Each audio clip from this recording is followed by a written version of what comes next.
Hey, what's up, everybody?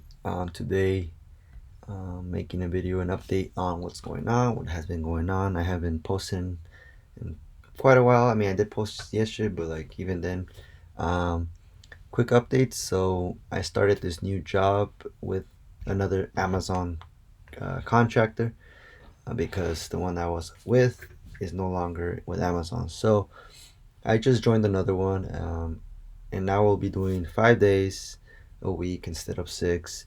If they let me do six, which there's sometimes, a need for it, they will let me. But if there's no need for it, then I'm gonna have to stick with five. Um, on the other hand, if I'm really good, then they will, you know, allow it once in a while, 6 days a week. So yeah, I started another job, and the way I did it is the way I organized how I picked this company.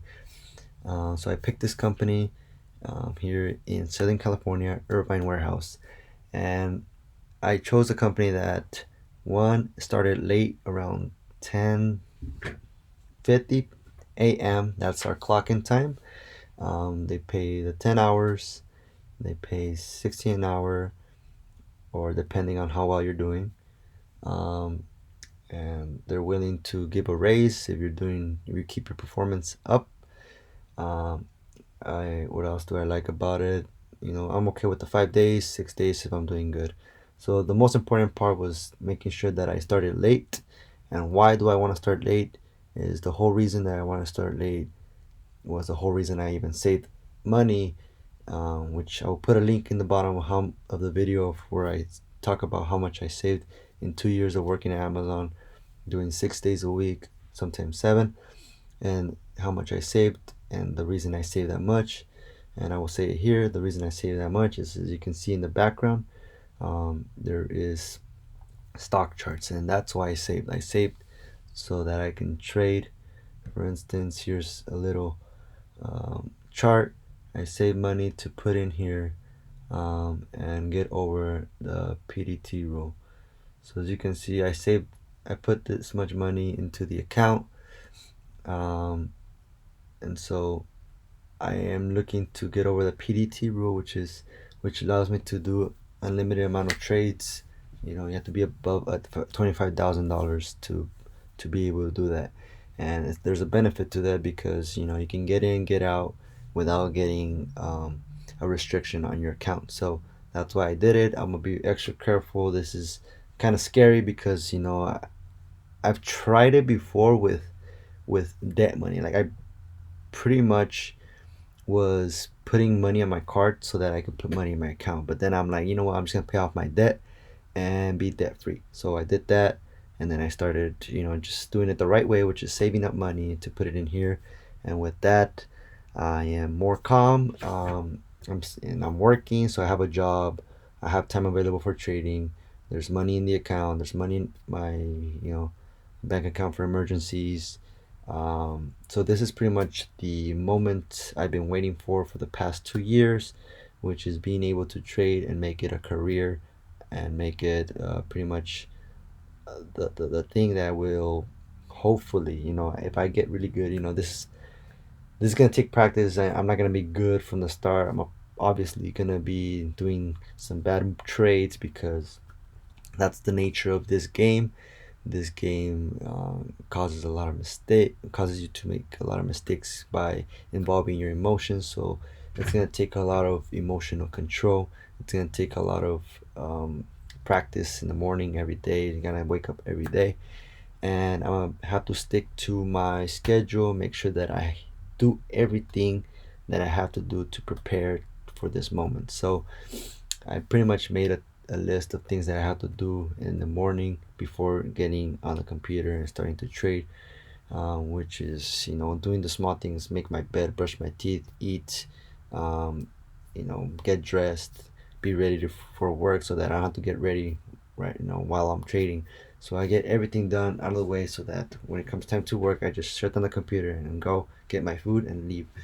So that's all I have to pretty much focus on. And I have some things here on my whiteboard that I want to throw out. Things to consider is, uh, it's gonna take a while. I don't know if you all are even interested in the stock market or anything like that. I make videos on working a lot, but this is the reason I worked a lot for this moment, this situation I'm at.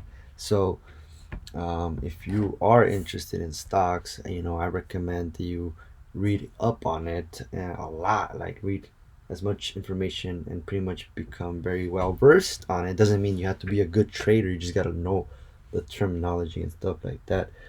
So there's people on YouTube that you can follow, that I follow, and that I pretty much mimic, not their traits, but I mimic their strategy. Different people have different strategies. I stick to the one that's simplest in terms of, like, less is more. So I try to just focus on one trade at a time. So, um, what did I put here? So pretty much, yeah, I'm putting myself on the line right here. I'm putting my account at risk. I'm putting my money on the line. This is real money, not fake money. I could trade with fake money. There's a virtual account that I have access to, but the reason I don't use it is because when fake money is involved, my emotions are not involved, so I'm not training my emotions to the risk involved, and that's what it takes. It takes emotional discipline. Um, so yeah, as I said, this is pretty much what I hope to be my life in the future, my career. I hope to become a really good trader and eventually be profitable. Right now, I'm not profitable. I am sometimes making money, a little bit of money, losing a little bit of money. Mostly, I'm negative, a bit negative this year. Um, yeah, it started. This journey started when I graduated from college. I wanted to explore other fields. I was more interested in college. In college, the classes that interested me the most was economics, a little bit of some of the basic math. And I eventually kind of got the math, and I'm like, oh, okay, that's I could use math to my advantage. And yeah, the economics. So economics is important to me because I like learning about what's going on around the world, what's going on around the economy, what's going on with our monetary system, the Federal Reserve, the government.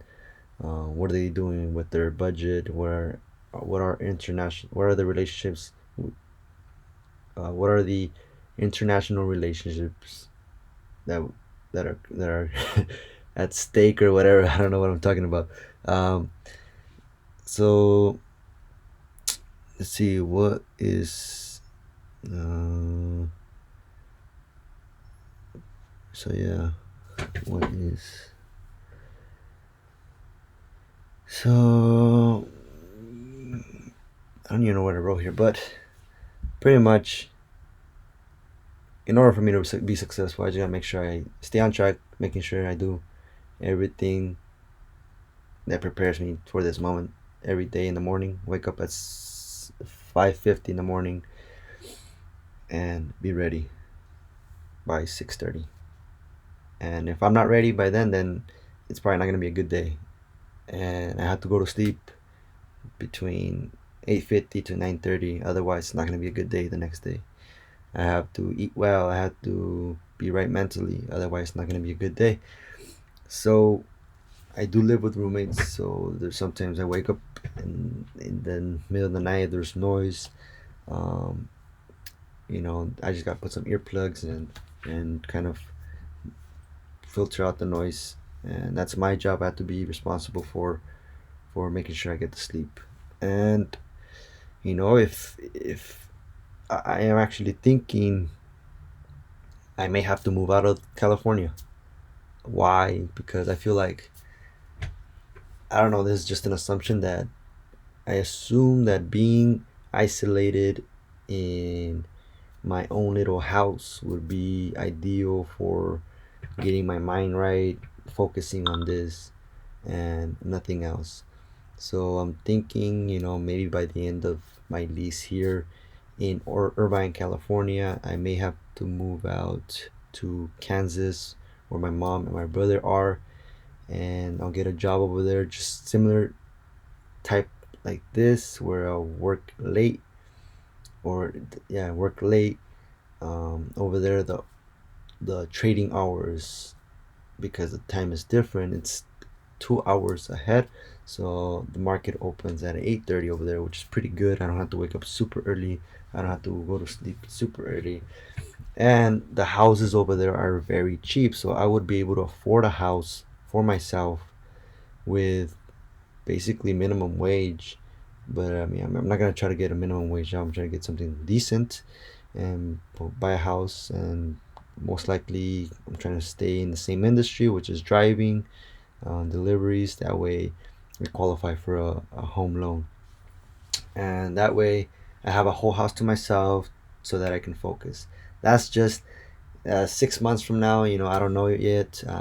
This is just a trial. I'm seeing what's gonna happen, and that's pretty much all I have for everybody. My update on what's been going on. So stay tuned. Let's see what happens. Um, I don't know, man. Like, this is a little bit. It makes me nervous a little bit. But I see potential. I just gotta get better at it.